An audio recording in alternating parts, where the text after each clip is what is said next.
এখন রবীন্দ্রনাথ, কবি কাশীনাথ ভট্টাচার্য।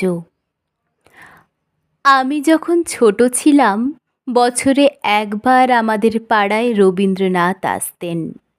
আমি যখন ছোট ছিলাম, মামার বাড়ির তিনতলার ছাতে বছরে একবার রবীন্দ্রনাথ আসতেন।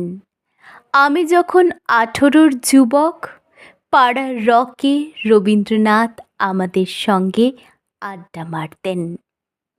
এখন আর রবীন্দ্রনাথ আসেন না আমাদের পাড়ায়, আসেন না আমাদের শহরে, আসেন না আড্ডার টেবিলে।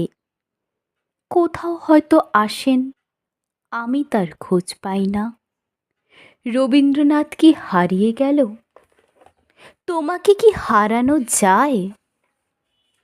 আমি যখন এসব ভাবছি, তখন আমার স্ত্রী আয়নার সামনে দাঁড়িয়ে নিজেকে খুঁজতে খুঁজতে গুনগুন করছে, তোমায় নতুন করে পাবো বলে হারাই ক্ষণে ক্ষণ ও মোর ভালোবাসার ধন।